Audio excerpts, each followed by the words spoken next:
Welcome to a special presentation from Fox 5263 Productions. Today, we are looking back at the life of a man who didn't just play characters, he became them. From the quiet intensity of The Godfather to the grit and heart of Lonesome Dove, Robert Duvall was the heartbeat of American cinema for over 60 years. I'm Ava, and along with Cricket, we're exploring the legend of a true Hollywood original. This is the Robert Duvall legacy. Welcome back to the deep dive.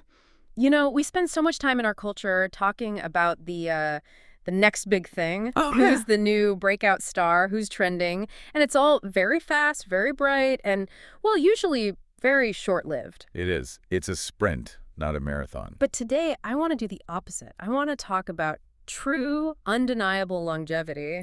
Which is a completely different skill set, isn't it? Yeah. It's the difference between sprinting 100 meters and running that marathon every single day for 60 years. Exactly. And the question we're wrestling with isn't just how did he stay famous, it's deeper. Yeah. Is it just refusing to leave the party? Or is it the ability to completely disappear into a role? To just become the character. To become the character. And to answer that, we are looking at an absolute titan of the silver screen, Robert Duvall. A massive career. I mean, frankly, a massive challenge to summarize. It is. But we have a great guide. We're digging into a new blog entry by Cricket Fox. You probably know her from her podcast, Corner Coffee with Cricket. It's excellent. She has such a knack for finding the human element in these big Hollywood stories. She really does. And there's a rumor she's writing a book, though she's being very mysterious about it. But for this deep dive, her blog gives us a perfect roadmap. So what's the mission? The mission is to unpack a 60-year career, to understand his philosophy of grounded reality, and this is the part I'm really excited about, to get into the surprising backstories behind his most iconic roles. And importantly, some of the roles you might have overlooked.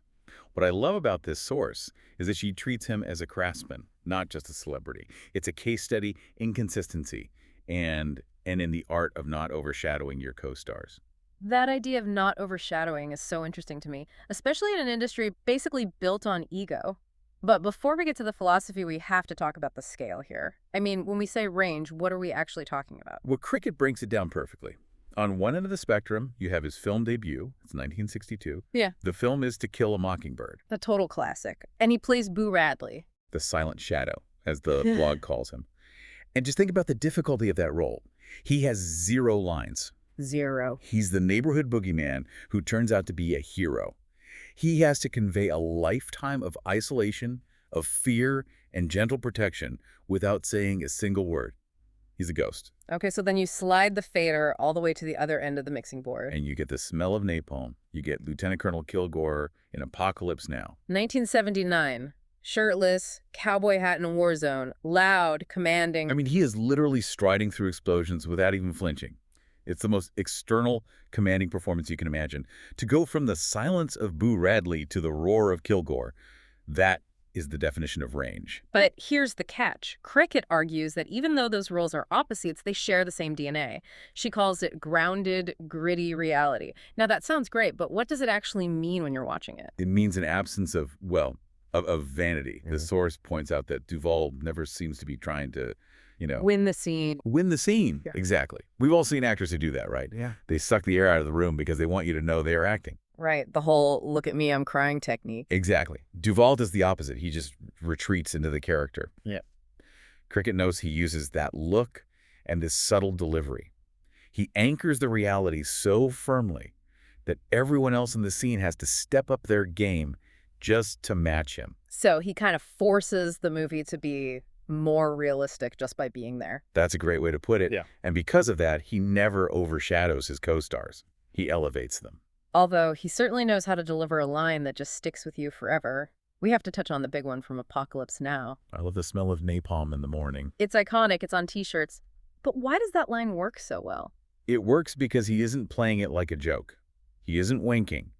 He plays it like a man who genuinely, practically loves that smell. Because to him, it smells like victory. He inhabits the madness of the war. That is the grounded reality she's talking about. He's living in the moment. Now, you don't just wake up with that kind of discipline. You have to forge it. And the Beyond the Script section of this blog has a story that honestly blew my mind. You're talking about The Roommates. The Roommates. This sounds like the setup for a sitcom. It really does. So picture it. It's the 1950s, New York City, a tough time for actors. And you have this small apartment, probably cramped.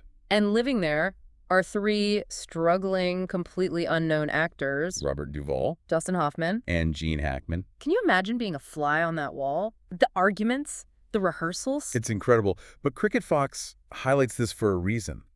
It grounds Duvall's origins. These guys weren't overnight successes. They were in the trenches. They were hustling. They were. And they were sharpening each other. The source implies that this environment is what forged that gritty reality. They were living the struggle they would later put on screen. It really contextualizes his whole career. He knows what real life looks like because he lived it with two other legends before any of them made a dime. And that grit stays with him. Even when he's famous, he never seems Hollywood. He always seems like a guy who, knows the cost of a gallon of milk. So let's fast forward a bit. The grit pays off. But for a guy with a 60-year career, getting that Oscar was a bit of a marathon. It was. Cricket notes he had 7 nominations. 7, which is just a testament to his consistency. But the big win for Best Actor, that didn't come into the 1983 film, Tender Mercies. Have you seen it recently? I have. It's a beautiful, quiet film. He plays Max Sledge, a washed-up country singer, trying to piece his life back together. And it's so interesting that this is the role that finally won. It's not loud. It's not explosive. No, it's deeply internal. And the source makes a point to list the cast around him. Tess Harper, Ellen Barkin, Betty Buckley, and Wilford Brimley. Wilford Brimley. A legend. Absolutely. But look at that dynamic. Duvall has to create this chemistry with Tess Harper that feels lived in and awkward and real. If he plays it like a big movie star, the whole thing just falls apart. He has to disappear. He has to disappear into Max Sledge. And the Academy finally recognized that. But we can't talk about his gallery of characters without talking about the Godfather. Tom Hagen, the Consigliere. Right. And it's fascinating where this fits on that spectrum we talked about. He's not the silent Boo Radley, but he's certainly not the explosive Kilgore. Exactly. Cricket points out that Hagen is the rational voice. Think about the Corleone family. You've got Sonny, who's a hothead. You've got all this violence and shouting. And then you have Duvall. He's the calmest man in the room. He is. He's the corporate face of the mob. He normalizes the violence. Without him, the movie might feel like a melodrama. With him, it feels like a business. And that is so much more terrifying. It really is. Okay, I want to pivot to a project that the author, Cricket Fox, seems to have a huge personal connection to, and I think a lot of our listeners will too. Lonesome Doves. Lonesome Dove. Yes. The fan favorite part of the deep dive. The blog gives us the specific airing history, which I love. Part 1 aired on February 5, 1989. Then parts 2, 3, and 4 aired on consecutive nights. And we have to remember what that meant back then. There was no streaming, no binge watching. If you missed it, you missed it. This was event television. Cricket asks the question, where were you 37 years ago? And for millions of people, the answer was, I was glued to my TV watching Robert Duvall as Augustus McCrae. Why does that role resonate so much? Is it just the cowboy hat? I don't think so. Gus McCrae is this character full of philosophy and humor and tragedy. But again, it comes back to him inhabiting the role. Cricket says Duvall made Gus feel like he existed before the credits rolled and would continue to exist after they ended. He didn't play a cliche. He played a man who happened to be a Texas Ranger. The texture again. Now, speaking of texture, I want to move to a film I honestly haven't thought about in years, but the analysis here makes me want to watch it tonight. Deep Impact. Yes, the Comet movie. The 1998 Comet movie. Not to be confused with Armageddon, but Cricket argues this is a prime example of leadership in chaos. I was so happy to see this included, because critics usually stick to the serious art films. But this shows how he can elevate a blockbuster. So break down the role for us. He plays Captain Spurgeon Fish Tanner. Fish Tanner. Great name. Excellent name. He's a veteran astronaut brought out of retirement. And the dynamic Cricket describes is fascinating. He's leading a crew of young hotshot astronauts. And they don't respect him, right? Not at all. They look at him like he's this dinosaur. They think he's just there for PR because he walked on the moon. They treat him like he's invisible. So how does he play that? Does he yell at them? Demand respect? No. And that's the brilliance. He plays it with what the source calls gentle resolve. He just absorbs their disrespect. He reads his books. He does his job. He waits. He waits for the chaos. Exactly. Because it's a disaster movie. Things go wrong. The tech fails. And suddenly, being young and cool doesn't matter. What you need is sacrifice. and steady nerves. The blog calls him the film's emotional anchor. It's the perfect term. The dynamic flips. He goes from being the outcast to being the father figure. He becomes the only thing holding that crew together. There's a specific mention of the finale, and look, it's been out since '98. I think we can discuss the ending. I think we're safe. The crew sacrifices themselves, and the blog mentions Duvall plays that final scene with grace and care. It's a scene where he's reading Moby Dick to a younger, blinded astronaut as they fly the ship into the comet. On paper, that sounds so cheesy. So much melodrama. Right. But on screen, Duvall plays it with such quiet dignity that it becomes profound. He's just a man comforting a scared kid in their final moments. Cricket says the movie isn't shown much anymore, which is a shame because that performance elevates the entire genre. It really does. It proves you can bring high art acting into a popcorn movie. A tough exterior with a gentle resolve. That's the duality he masters. So we've seen him as the outcast, the boss, the cowboy, the astronaut.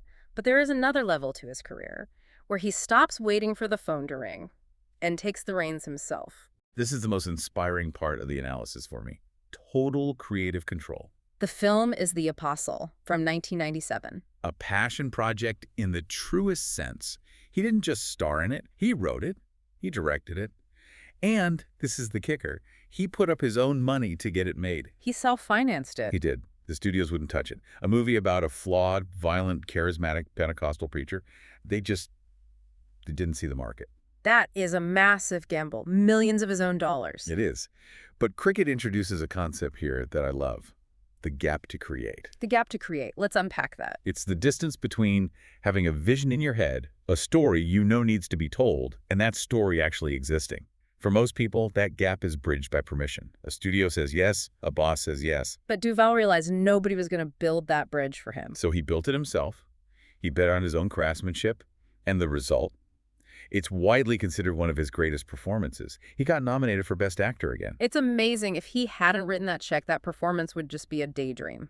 Gone. It's a reminder that even titans hear the word no. The difference is they don't accept it as the final answer. And he didn't stop.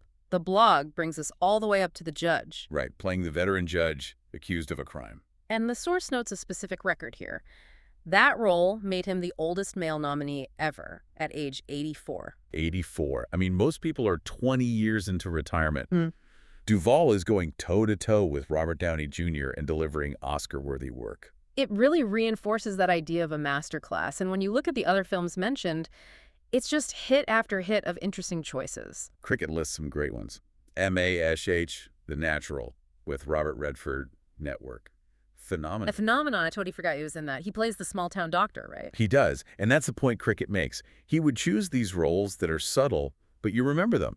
He doesn't need to be the hero on the poster. He just needs to be the truth in the scene. He creates the texture. You believe that small town is real because Robert Duvall is the doctor. Precisely.